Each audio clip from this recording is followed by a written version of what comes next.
recording, Riley. Yeah, sorry. All right. Bunsberger's Big Ideas. This is one of my favorite clips. I don't know when I sent it to you. Dr. Peterson? Peterson, yep. All right. I was going to say, I got to get his name right. I see him all the time. Maybe it's the accent that gets me, Yeah, right? Like very people funny. with accents sound so much smarter. Is that just a me thing? Nope. They do. Okay. They do. So Dr. Peterson, he's got an accent, so he sounds really super smart. But if you listen, right, what he shares is really, really true, and I believe it. And we're gonna play the clip. Like maybe we'll just play the clip, and then I'll talk. It's fine. Is that okay? That's fine. All right. Roll it. Roll it.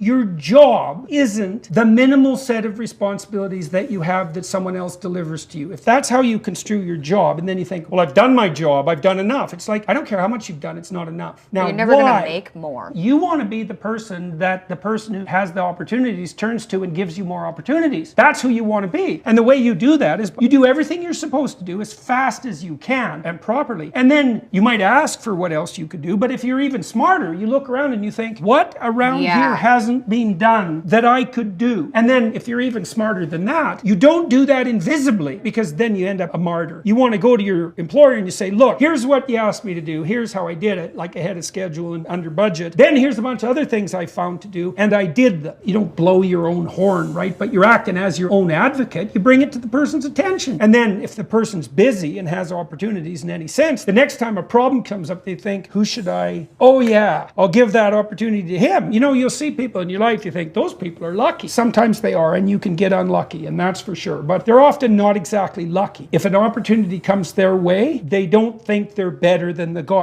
opportunity. And you think, well, that's not how the world really works. It's all about power and exploitation. Have it your way, man. Live that way, and then it'll be true.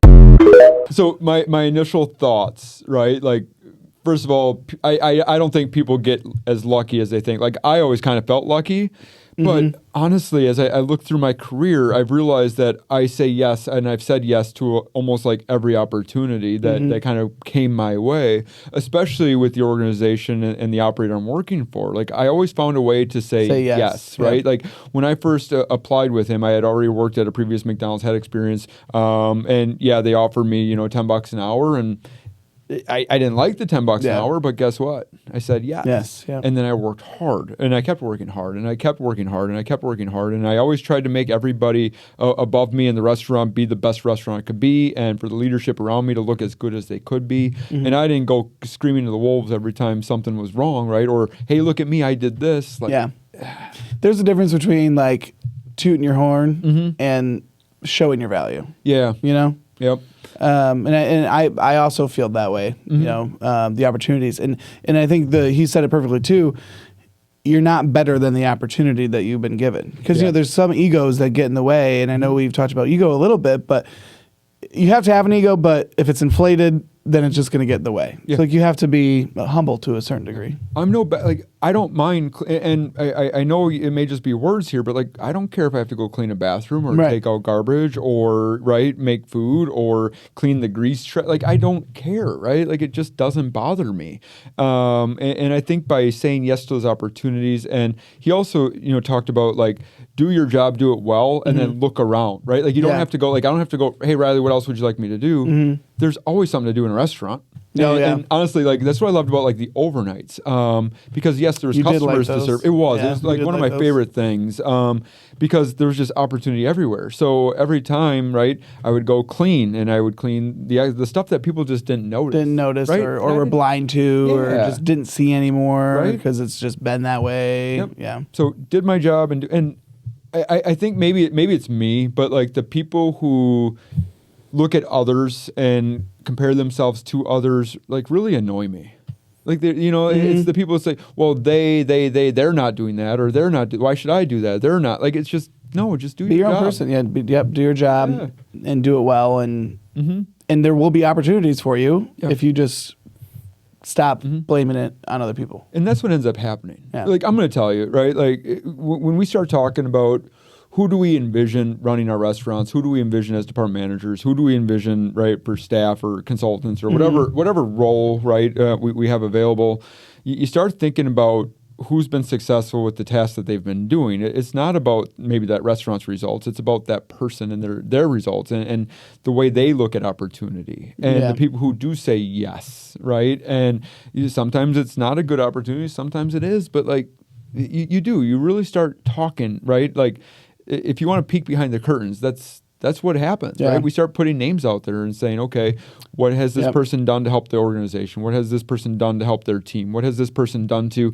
And when you get to the people who start saying, well, they might not be somebody, that opportunity gets presented to. It's true, though. Yeah. And I like the one, how he worded it too is like, if your leader has a problem, who are they going to turn to fix that opportunity? Well, the person who's always said yes, or who's always shown good work value, and things like that. So if you're just kind of that coasting by, there's nothing wrong with that. Yeah, really. If that's who you are, if that's who you you're are, comfortable, then cool. But if you're looking to level up and chase opportunities, you have to show that you're ready for that. Yeah. And I think that's what it is. You have to be willing to do what others aren't, and you have to be willing to do it right. And you can't look at what everyone else is doing, right? Should you have those fair, open, honest conversations? Of course, right? If you feel you should make more money, then present your case, right? If you feel you should have an opportunity, you should definitely look to present your case. And I think the more you help support your leadership, the more open they are to sharing your name when there are successes. Because I don't know, maybe it's just our organization, maybe it's just the people we work for. But like if I go and say, Riley, hey, really nice job with that, you're going to be like, well, this person really helped me. Yeah. Right. And then I'm like, now all of a sudden that person's name is in the conversation. It is now, yeah. It's a trickle effect. And I'm going to tell you just what every GM does it, right? We'll go to any successful GM, right? Like Mundo, who's just absolutely crushing it, the last couple of years with his results. It's not me, it's my team, right? And here's a couple people that really stand out. Right. And that's awesome. But that's every general manager that at least I know of in our organization, right? Like we are very good at sharing the success. Well, now I just got a weird devil's advocate question. Sure. Is there a such thing as too humble? Because sometimes I feel that way too. Like yes, I had support, but like, and I think this kind of goes back to what you were saying earlier about saying yes to opportunities or being lucky. Me and you both said we put in work. Yeah. Like these general managers, they put in work. So like, is there such thing as too humble or too, I don't know what I'm trying to say, but maybe not quite sharing the success of like share yourself, obviously share the success, but like, are you taking a piece for yourself? Sure. Well, and I think we all need to be our own advocate to a point, right? Like I think when a restaurant is successful, like that just is kudos to leadership. Like I don't know. I would agree. Yeah. I think that's like automatically like, hey, you as a GM are kicking some butt and nice job, and then they'll come in and say, hey, who's supporting me, right? That's fair. But I think to your point, maybe around the assistants, because I was an assistant at one point, right? And I wanted to be a GM, and I didn't necessarily go to the operator and be like, hey, look at me, look at me, look at me. But when given the opportunities around the conversation, there would be some of those, I don't know if it's subtle, but it'd be like, hey, we're doing really well in these key areas, right? Like we're doing, and I think it's sharing what you're passionate about, what your success is. And I think with our organization, through our open door policy and the fact that we can talk to our leadership, I think it's okay to I think back to the point of presenting what you're doing, presenting your team, and not just going and saying, hey, I'd like a promotion, not just going and saying, hey, I'd like to make more money, because who wouldn't, right? Who wouldn't want maybe that title? Who wouldn't want to make more money?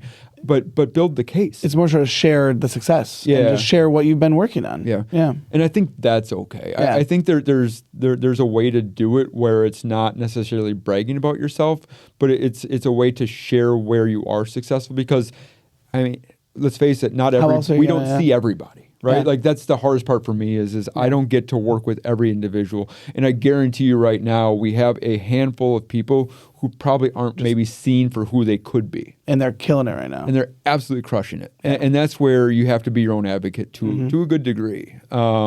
So schedule those meetings with your leadership. Yeah. Make sure that they're aware of what your ambitions are and what you're looking to achieve and the plan, right? Like if I go and say, hey, what would you like me to do, is much different than, hey, I'm looking forward to doing these things. Or just doing it like he said in the video. Yep. Like, I feel like as a GM or just as even a leader, like, oh, hey, I took care of my job, and then I also did this because I noticed it needed to be done. Right. As a leader, you're like, Sweet. Right? It's true though.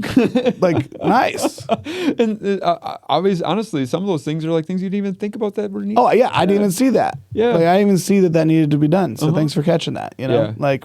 Yeah, we need more. We need more people who are going to be aggressive, right? With and ambitious with their roles and those things that should be done that just aren't, right? And I'm going to tell you, it might take a little while. I was going to say it can take a little while. The industry is crazy. Yeah, goalposts always moving, that kind of stuff. But there's always opportunity. there's always opportunity. And I think the other thing is always being ready for opportunity, because sometimes, let's say that the opportunity passed you up, that can be deflating. Right, like it can be, and then all of a sudden maybe you're not trying as hard, right? Or you think that you're just stuck, or you think that it's not going anywhere. So why put in the effort? Why try? Why not just do what everyone else is doing? And then I've had this happen, Riley, where it's like this person was doing so well, and then all of a sudden we have this opportunity, but then you look at some of the most recent results or whatever, and it's like. It's a close call. There, it's a toss up. and then all of a sudden it comes a toss up, and you're leaving it to chance. Like, I don't care who you are. Every day you got to bring it. Yeah. Like every day, because you just don't know when that opportunity is going to become available. Yeah. And I think for me and people like you too, Riley, like I worked my ass off every day, whether somebody saw it or not. And I did what I needed to do, regardless of who was watching. Right. Because most of the time, let's face it, as a shift manager, nobody's watching. Nobody's watching. And you have to do what you're supposed to be doing, regardless of whether they're watching or not.